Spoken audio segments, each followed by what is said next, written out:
ఒక ఉద్యమకారు ఇప్పుడు అంటే వీరేం రాజకీయంగా మాట్లాడలేదు. మాట్లాడలేదు. అంటే అబ్బాయి మాట్లాడింది పార్టీ కంటే కూడా ఏదో ఒక కామన్ పీపుల్ ఆవేశం ఇంతలా ఉంటుందా అనిపించేలా మాట్లాడుతున్నారు. మరి ఎట్లా దీన్ని ఎలా తీసుకోవాలి? లేదు, వాస్తవం ఉంది. అది ఆవేశం కాదు, వాస్తవం మాట్లాడాడు. తర్వాత నేను ఒక ఉద్యమకారునిగా 2001 నుంచి 2003 వరకు మేము కూడా కేసీఆర్ తోటి ఉన్నాం. పార్టీ పుట్టినప్పుడు, పార్టీ పుట్టించిన దాంట్లో, పెట్టించే దాంట్లో కలిసి ప్రయాణం చేసిన వాళ్ళు. అందరికీ తెలంగాణ ఆకాంక్ష ఉన్న వాళ్ళు.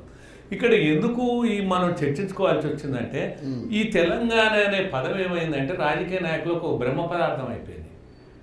దాన్ని ఆ బ్రహ్మ పదార్థంగా అంటే ఈ తెలంగాణ అనేటువంటి ఒక కాజును, ఒక సెంటిమెంట్ను రగిలించి వాడుకొని దాని ద్వారా వాళ్ళు స్వప్రయోజనాలకు మాత్రమే ఈ తెలంగాణ పదాన్ని వాడతారు. వాళ్ళ రాజకీయ ప్రయోజనాలకు, వాళ్ళ ఆర్థిక స్థితిగతులు అందలం ఎక్కడానికి మాత్రమే అని అంటున్నారు.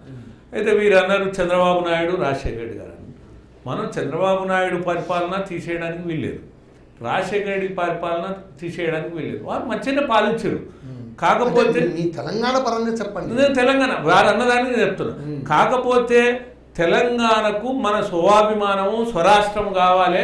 ఆంధ్ర పరిపాలన, ఆంధ్ర పాలకుల ముందల మనం బానిసలుగా ఉండొద్దు, మనం స్వతంత్ర బతుకులు బతకాలని కోరుకోవడంలో తప్పులేదు. మనం సాధించడం, పోరాటం చేసినాం. కానీ ఆ తర్వాత మనం చేసింది ఏంది? ఇప్పుడు సోదరుడు అంటుండు, ఈరోజు తెలంగాణకు అన్యాయం జరుగుతుంటే రేవంత్ రెడ్డి ఏం చేసిండని అంటాడు. సరే, నేను రాజకీయాలకు ఖచ్చితంగా మాట్లాడుతున్నా. ఏమండి రోజు ఇంటికి పోయి రొయ్యల కూర తిన్నట్టుంది. అదే తర్వాత ఇది రాయలసీమను రత్నాల సీమ చేస్తానది ఎట్లుంది? ఇవన్నీ ఏంటివండి? ఇవన్నీ రాజకీయ మాటలు కాదా? కానీ నిజంగా అన్యాయం మీద, నిజంగా జరుగుతున్నటువంటి నష్టం మీద, కష్టం మీద మాట్లాడేటువంటి నాయకులు లేరు అని నేను అంటున్నా. ఆ పార్టీ, ఈ పార్టీ, ఏ పార్టీ అని కాదు, కేవలం రాజకీయాల కొరకు మాట్లాడుతారు. తర్వాత డెవలప్మెంట్ యాటిట్యూడ్ వచ్చింది. నేను కాళేశ్వరం, శనేశ్వరం అంటే శనేశ్వరం కూడా ఓ దేవుడే అంటున్నాడు. శనేశ్వరం అంటే నేను దేవుణ్ణి ఏదో ఆ ఉద్దేశం కాదు, నేను చమత్కారం కూడా కాదు. అంటే ఏదైనా వాడిని ఒక శనిగ్రహణం పట్టింది అంటారు కదా, అంటే అది కాదు అంటున్నారు ఆయన. అయితే కాదు అనడానికి కారణం ఏదైనా కూడా వాస్తవికత, నైతికత, సాంకేతికత 3 ఉంటాయి మనిషికి, మనుగడకు, వ్యవస్థ మనుగడకు కూడా. నువ్వు వాస్తవికత లేదు, ఆడ నైతికత లేదు, సాంకేతికత లేదు. తుమ్మిడిఐటి దగ్గర ఇదివరకు డిసైడ్ చేశారు 33,000 కోట్లు అనేది ఒక ఎస్టిమేట్ వేసారు. నీకు అది ఆమోదయోగ్యమైనటువంటి ప్రదేశం అని అందరూ ఆలోచించారు. మేధావులు కూడా చెప్పారు. నువ్వు నేను చెప్పడం కాదు, ఇంజనీర్లు ఇచ్చినటువంటి, నిపుణులు ఇచ్చిన నివేదిక. నువ్వు ఒకప్పుడు ఒప్పుకున్నావు దాన్ని, అది మంచిదే అన్నావు. తర్వాత రీడిజైన్ పేరుతోటి అని దాన్ని తీసుకొచ్చినావు. ఆ రీడిజైన్ కూడా అసలు నువ్వు ఇంజనీరింగే చదవలేదు, నేనే చేసిన డిజైన్ నేను చేసిన, నిద్రపోకుండా రాత్రింబవళ్ళు కష్టపడి నా మెదడు ఎంత చితికిపోయిందో, ఎంత గాధపడ్డదో, ఎంత బాధపడ్డదో ఇవన్నీ అభివర్ణించుకున్నావు నువ్వే. మళ్ళీ ఒక దశకు వచ్చి ఏం ప్రశ్నలు ఏమి? నేను ఏమన్నా ఇంజనీర్నా? నేను ఇంజనీర్ చదువుకున్నానా? నన్ను ఎట్లేస్తాను, నేను ఎందుకు ఇంజనీర్ చేస్తాను అన్నాడు. అంటే ఇవన్నీ ఏంటంటే ఇవన్నీ సాగుబాటుతోటి మాట్లాడే మాట. తర్వాత కేసీఆర్ అధికారంలోకి వచ్చిన తర్వాత ఏం జరిగింది? కుటుంబ పాలన జరిగింది. రాష్ట్రానికి కుటుంబ పాలన జరిగింది, అవినీతి పాలన జరిగింది, బంధుప్రీతితో పరిపాలించారు. ఉద్యోగాలు అంటే ఎవరికి ఉద్యోగాలు వచ్చినాయి? వాళ్ళ కుటుంబాల ఉద్యోగాలు వచ్చినాయి, వాళ్ళ కుటుంబాలలో ఉద్యోగాలు వచ్చినాయి. తర్వాత నీళ్ళు ఎవరికి వచ్చినాయి? ఏం పారగంత ఇప్పుడు కాళేశ్వరం మంచిదే, నేను కాదన్ను, ఏదైనా నేను అంటలేను. అంటే నేను చెప్పేదినండి, నీటి ప్రాజెక్టు అది కాదు, ఏదైనా మంచిదే.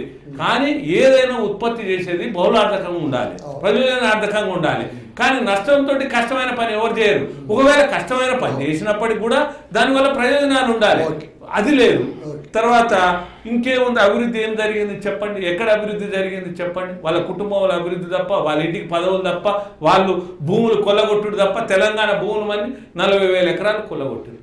ఎకరం కాదు, 2 ఎకరాలు కాదు, ధరణి పేరుతోటి లక్షలాది కోట్లకు అధిగమించారు. ఎక్కడి నుంచి వచ్చినాయి ఆస్తులు? నేను కూడా కేసీఆర్ తోటి, నేను ఒక ఈబీసీ అధ్యక్షునిగా నేను కూడా కేసీఆర్ తోటి ప్రయాణం చేసినండి, కలిసి తిరిగినాం, కలిసి పోరాటం చేసినాం. ఎక్కడి నుంచి వచ్చినాయి? ఒక్కొక్కరికి లక్షల కోట్లు.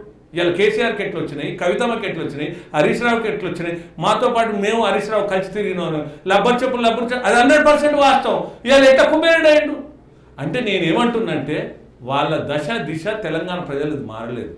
కేవలం కేసీఆర్ కుటుంబ సభ్యులది మారింది. కుటుంబ సభ్యులది మారింది. Good good. రామగడ్డి గారు సుదీర్ఘ చర్చ విన్నారు. ఇవన్నీ చూస్తూ ఉంటే కనుక అసలు మీకేమనిపిస్తుందండి? ఆనాడు మేధావి సంఘం మీరు అందరూ కూడా తెలంగాణ కోసం ఎన్నో కలలు కన్నారు, బంగారు తెలంగాణ కావాలన్నారు. ఎవరికి మీరు అన్నట్టు ఎవరి పరిధిలో ఎవరి చేతనైన యుద్ధం మనం చేస్తేనే ఈ తెలంగాణ వచ్చింది. వచ్చిన తెలంగాణను నిలబెట్టుకోవడంలో ఏమైనా తత్తరబాటు కనిపిస్తుందా? ఈ రాజకీయాలు ఏంటి 10 ఏళ్లలో? అంటే ఓకే, లాంగ్ రన్లోనో 10 ఏళ్ళు అనేది it's not a big time, but it is a considerable time. I think it's a considerable time. So ఈ కన్సిడరబుల్ టైంను, ఈ బంగారు దశాబ్దాన్ని ఎందుకు బతుకుపోరు తెలంగాణ మారింది? ఆయన చెప్తారు. అది ఆయన చెప్తారు. తెలంగాణని మనం ఈరోజు సమీక్షించుకోవాలంటే ఒక రాజకీయంగానే కాదు, రాజకీయాలు ఎప్పుడూ ఉంటాయి, ఉమ్మడి రాష్ట్రంలో ఉంటాయి, ఇప్పుడు ఉంటాయి. రాజకీయాలు అన్నప్పుడు రాజకీయాలు ఉన్నప్పుడు అక్కడ రాజకీయాల్లో ఇది ఏమైపోయింది, కోట్ల రూపాయలు ఖర్చు పెట్టి అంత కొన్ని రేట్లు సంపాదించుకునే క్రమం అన్ని చోట్ల జరుగుతూ ఉంది. కాబట్టి రాజకీయాల్లో మార్పు రాలేదు. ఇక్కడ తెలంగాణ సాధించుకోవాలన్నటువంటి కోరిక వెనకాల ఉన్నదేంటి? సాధారణ ప్రజలు ఏం కోరుకున్నారు? తెలంగాణ అభివృద్ధిని మనం ఏ రకంగా చూడాలి? సామాజికంగా చూడాలి, అట్లాగే సాంస్కృతిక పరంగా చూడాలి, అభివృద్ధి పరంగా చూడాలి. ఆ తర్వాత మన దాన్ని ఏమంటారు, ఒక భావోద్వేగ పరంగా చూడాలి, సమగ్రంగా చూడాలి. ఇందులో రాజకీయం అనేది ఒక భాగం. అయితే అభివృద్ధిని నిర్దేశించేది రాజకీయమే. రాజకీయం అన్నప్పుడు వివిధ పార్టీలు ఉంటాయి, ఒకరినొకరు విమర్శించుకోవడం ఉంటుంది. ఒకే పార్టీలో గెలిచి కేసీఆర్ని తిట్టి గెలిచిన వ్యక్తి తర్వాత కేసీఆర్ మంత్రివర్గంలో చేరి కేసీఆర్ను పొగడవచ్చు. రాజకీయాల్లో ఏది మనం శాశ్వతం లేదు. కాబట్టి రాజకీయాలని, ఈ విమర్శల్ని, ప్రతి విమర్శల్ని పక్కన పెడితే సామాజికంగా, సాంస్కృతికంగా తెలంగాణలో నేనైతే ఒక మంచి పురోగతి వచ్చింది అనుకుంటున్నాను. భాష పరంగా కానీ, సంస్కృతి పరంగా కానీ, అది బోనాలు కావచ్చు, బతుకమ్మ కావచ్చు, అట్లాగే తెలంగాణ యాస కావచ్చు, ఇవన్నీ కూడా ఒక పునరుత్తేజం పొంది ఈరోజు లేదా? అంతకుముందు బోనాలు లేవా, బతుకమ్మ లేదా? నేనేమంటున్నానంటే ఇప్పుడు ఎవరికి కవిత ఒకటి బతుకమ్మ ఎత్తుకుంటే నేను కవిత గురించి తెలంగాణ కాదు నేను చెప్పేది చర్చ ఎట్లంటే నేను చెప్తాను, వాస్తవాలు సమాజానికి వెళ్ళాలి.